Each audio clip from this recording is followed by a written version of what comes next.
Hello again with another video related to motion in one dimension. We have more examples related to this subject.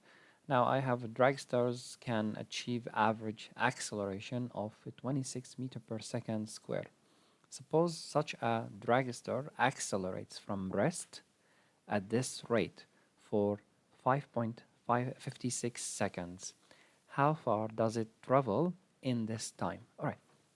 Let's find what information is being given to us from this example. First of all, the acceleration is 26 meter per second square. That's one. Now it's telling me that this dragster is starting from rest, and this is a very important information. It means the initial velocity is 0 meter per second. Now, the time required to finish or to complete his trial or this task is also being given, which is 5.560 seconds. Now we are trying to find how far this car traveled. Okay, taking in consideration, because starting from rest, I can say that the initial position was 0. That's my reference point. Once again, if we want to try to solve this example, we have to think about our kinematics equations. And the best one to solve this problem will be the x final equal x initial plus initial velocity multiplied time plus half acceleration squared the time. Okay, now we're gonna do the sub and replace the values. The initial position is 0, initial velocity was 0, and the acceleration here it's half 26, and the time was 5.56, and it's here, it's all squared. Now that will simple calculations. I'm gonna do the one with that.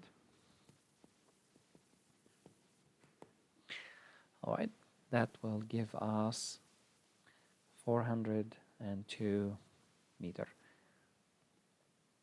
That will be the distance this dragster's car will be traveling within 5.56 seconds at this average acceleration. All right, so that's the way to handle this example. Now let's go to another example here. We have this scenario of a car will be decelerating on a concrete, but we will have two scenarios of this concrete. Once it will be a dry concrete and once will be a wet concrete. Let's read the example. On a dry concrete, a car can decelerate at a rate of 7 meter per second square, whereas on a wet concrete, it can decelerate at only 5 meter per second square, so it's less. Now find the distance necessary to stop a car moving at 30 meter per second on the dry concrete, and again try it on the wet concrete. So we have two scenarios here. I have the same car, have the same velocity, which is, let's write it down, the velocity of the car will be 30 meter per second. Now I have two acceleration based on the scenario.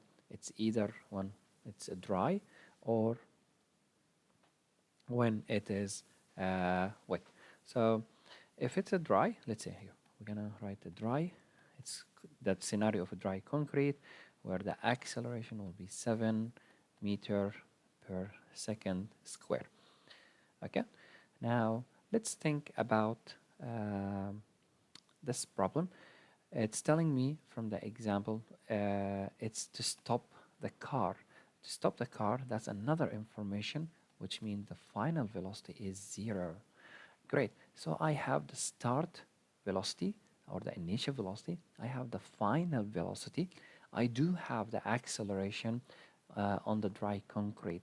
The missing one is how far this car travels.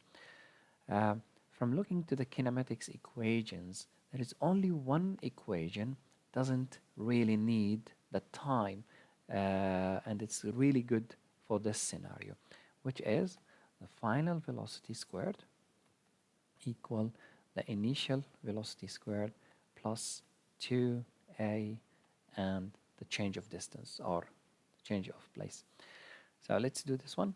It's a 0. It's 30 squared plus 2. Oops, sorry. I have to erase this little thing here. Doesn't cause trouble for us.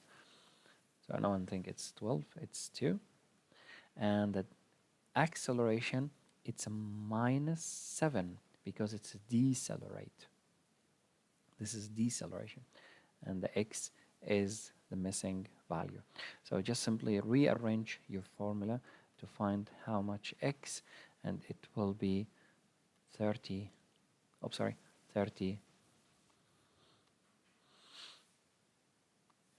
squared over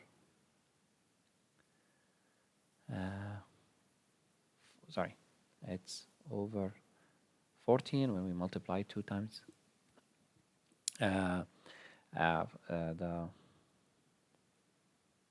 4, and that will give me the total distance when we do the calculation.